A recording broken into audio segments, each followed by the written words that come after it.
Au sein du monde des exorcistes, un homme aux yeux bleus transparents règne en maître. Un homme tellement puissant et tellement charismatique qu'il propulsera son manga dans une autre dimension. Mais qu'en est-il vraiment? Son écriture est-elle réellement parfaite ou son flow hors norme cache-t-il un développement rongé d'imperfections? Plongeons ensemble dans son territoire et découvrons la réelle essence de Satoru Gojo.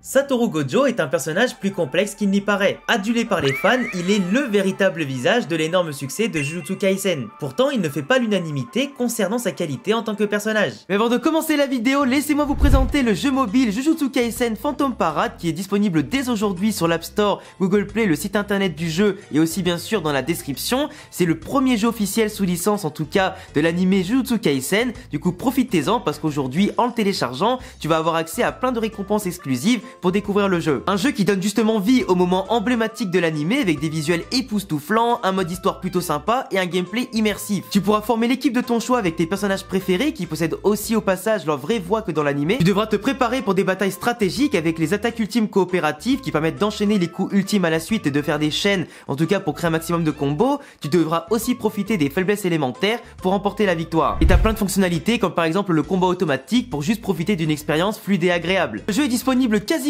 partout avec notamment plusieurs langues comme le français, l'anglais, l'italien, l'espagnol, le chinois, le coréen, etc. Et d'ailleurs pour célébrer le lancement, il y a plein d'événements IRL notamment à Séoul, Taipei, Los Angeles, mais aussi un live stream à suivre dès le 9 novembre sur toutes les plateformes. Du coup n'hésite pas à télécharger le jeu avec le lien dans la description pour obtenir des récompenses et surtout pour te faire plaisir avec ta licence préférée. Pour revenir à la vidéo, si personne ne renie son flow exceptionnel, beaucoup pensent qu'il est un personnage mal conçu. Trop fort pour son manga, il serait même un frein pour l'auteur. Un véritable cheat code qui peut résoudre n'importe quel problème sans transpirer. À cause de lui, les règles de l'exorcisme et notamment des territoires changent trop souvent. On a presque l'impression que ce ne sont pas les règles qui définissent l'énergie occulte et les exorcistes, mais bien les exorcistes comme Gojo qui définissent les règles de ce monde. Il repousse sans cesse les limites du réel et force des décisions narratives assez douteuses. Jusqu'au point, on est quand même obligé de le sceller loin des protagonistes pour que l'histoire puisse avancer sans lui. Surtout, le personnage est vu comme un pur flow dépendant. Aucune grande thématique, un développement limité qui s'accompagne d'un goût d'inachevé à la fin du manga. Pour certains, si on lui enlève son charisme, eh bien c'est un personnage plat, dont la force et la présence scénique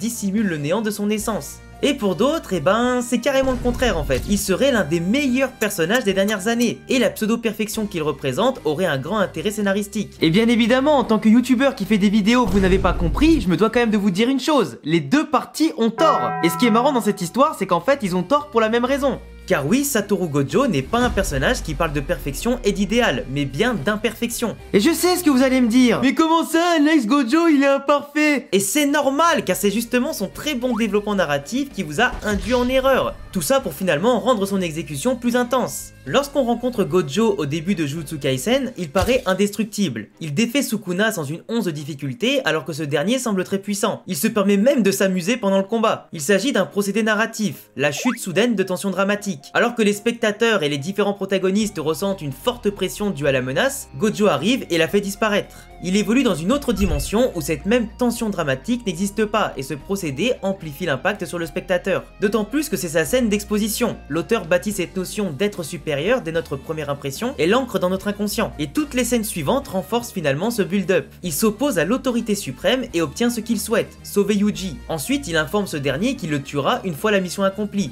tel un dieu qui dispose de la vie des humains. Quelques temps plus tard, il dit qu'il vaincrait Sukuna, même s'il retrouve ses 20 doigts. Et surtout le point culminant de ce développement, son combat contre Jogo. Alors que ce dernier est évalué comme un démon valant 10 doigts de Sukuna, il est littéralement humilié par Satoru. Ce dernier libère son pouvoir, l'infini, qui semble absolu et invincible. Le point commun de tous ces éléments est le même. On veut que le spectateur pense que Gojo est un être ultime. Il est charismatique, beau, surpuissant, invincible, et personne n'a une réelle autorité sur lui. Il est parfait! Une perfection qui cache son réel thème narratif par le procédé de point de vue. En effet, depuis le début, on est projeté du point de vue des autres, de ceux qui ne sont pas Gojo. On est ses élèves, puis ses civils qui le réclament comme sauveur à Shibuya. On le voit d'un point de vue extérieur, comme le gouvernement et le monde entier désirent le regarder, celui qui représente l'idéal. On est incapable de voir ses failles et ses faiblesses. Pour cela, on doit se placer de l'autre côté, du point de vue de Gojo lui-même. Satoru Gojo n'est pas parfait.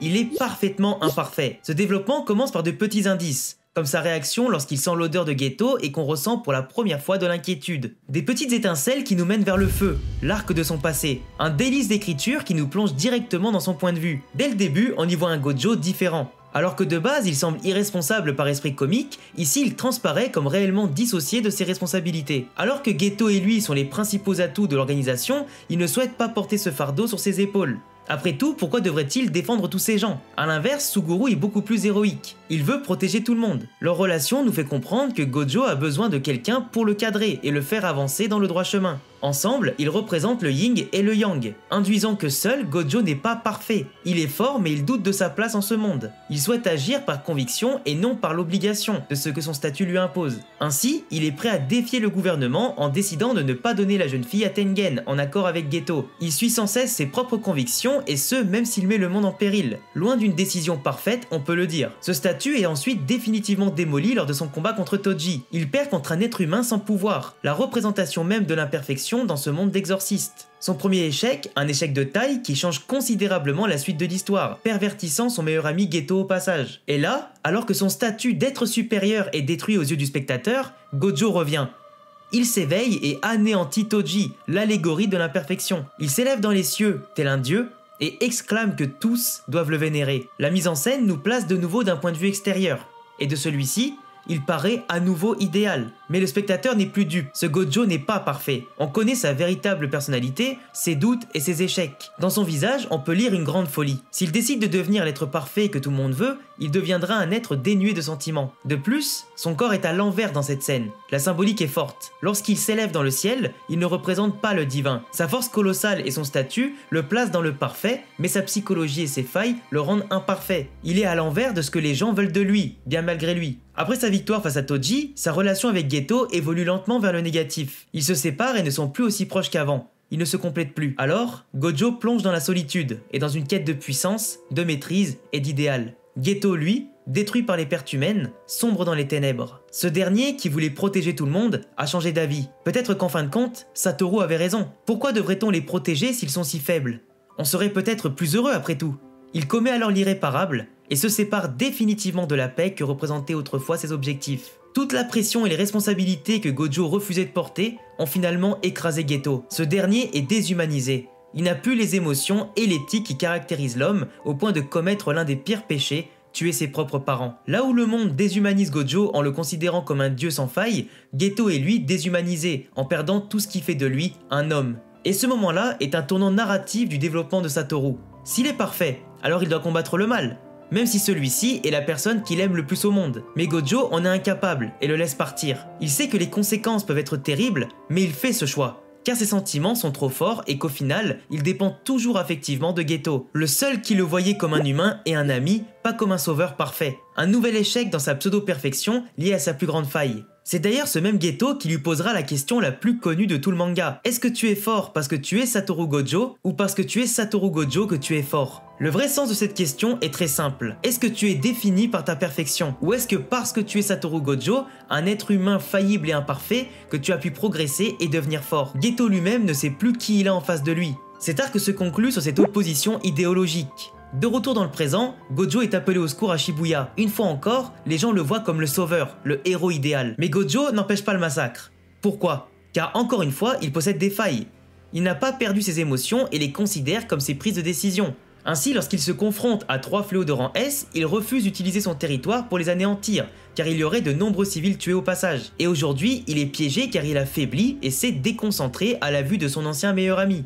Et justement, on y vient. A-t-il été scellé car il était trop fort pour son manga? Est-ce que sa force nuisait trop à l'écriture? Eh bien non, son enfermement est la suite logique de son écriture et de son développement. En dépit de sa force, de ses bonnes actions et de la protection qu'il a offert au monde, Gojo n'est pas impassible. Il possède des failles et Geto les exploite pour le piéger. Cette exécution narrative, le fait de l'enfermer, vient conclure son premier arc narratif. Gojo n'est ni parfait, ni intouchable. Il peut se tromper, à tel point que l'organisation des exorcistes le considère désormais comme un traître. À leurs yeux, il n'est pas un être humain, mais une force ultime. Alors s'il a échoué, c'est qu'il n'est qu'un traître. Narrativement, on comprend qu'il le renie car il ne peut plus être une figure parfaite. Il n'est pas un dieu protecteur mais un être humain, ce que personne ne souhaite accepter.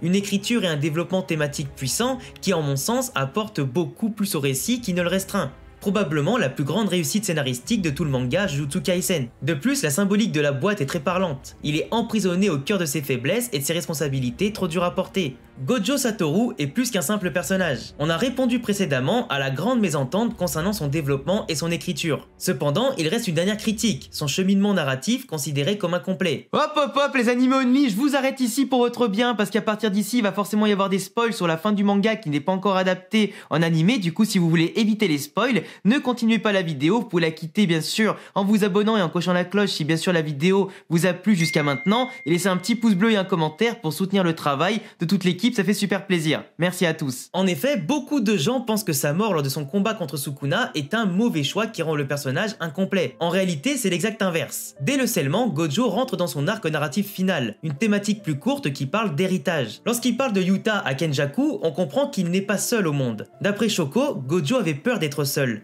Mais en réalité, ce dernier a compris qu'il ne pouvait tout simplement pas assumer son fardeau sans être accompagné. Alors, il décide de ne plus être seulement un grand guerrier, mais également un modèle. Il partage ses connaissances et forme une nouvelle génération qui pourra lui succéder et réussir là où lui va échouer. Yuji, Yuta et les autres sont les réceptacles du savoir et de la maturité de Gojo, et qu'il ne détruit pas les personnes avec qui il est en contact au moment de son utilisation, comme Yuji face à Jogo. En réalité, cet infini se transmet vers eux, en véritable héritage. Lors de la traque mortelle, tous ces poulains se battent dignement et portent son fardeau à sa place, essayant de sauver le plus de personnes possible. Ils viennent ensuite le libérer de sa prison. Le fait que ce soit ses élèves qui y parviennent, eux qui sont les héritiers de la vision de Gojo, est un superbe choix. Gojo n'est définitivement plus seul.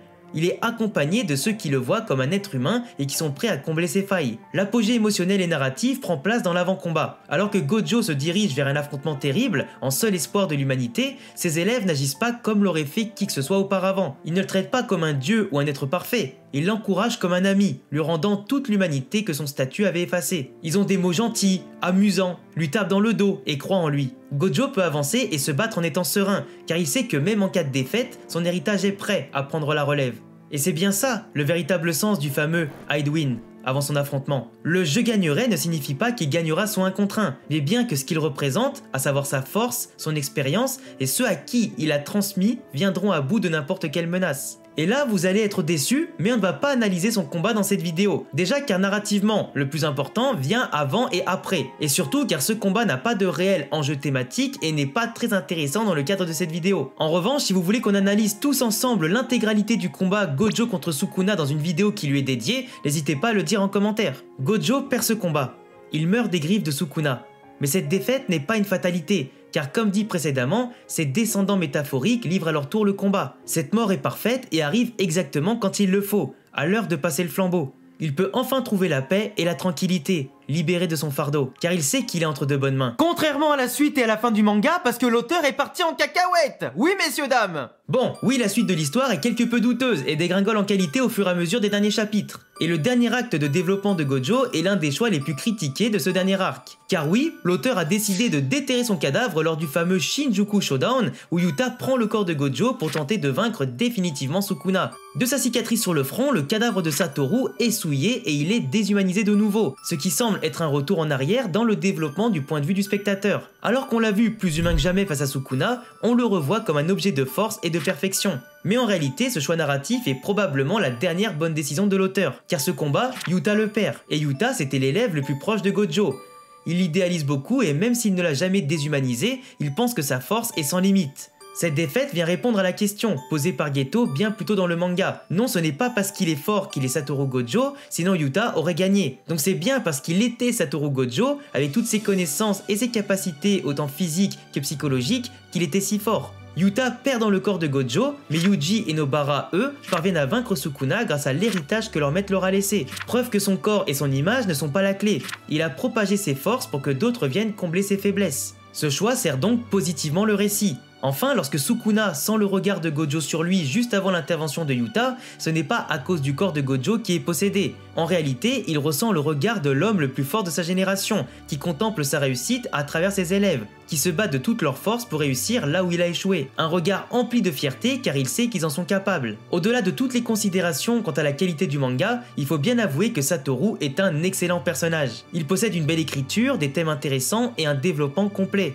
Loin de l'arrogance d'un être parfait, Gojo a su comprendre et accepter ses failles et ses faiblesses. Il a trouvé une solution pour qu'elle puisse coexister avec son statut et ses devoirs. Son développement est complet car grâce à ses enseignements, ses élèves sont venus à bout de la plus grande des menaces. Certes, il a échoué à gagner par lui-même, mais il réussit en permettant à la nouvelle génération de l'emporter. Satoru Gojo monte au ciel avec un statut de légende, mais surtout en tant qu'homme qui a trouvé la paix intérieure, en acceptant par-dessus tout qu'il était parfait dans l'imperfection.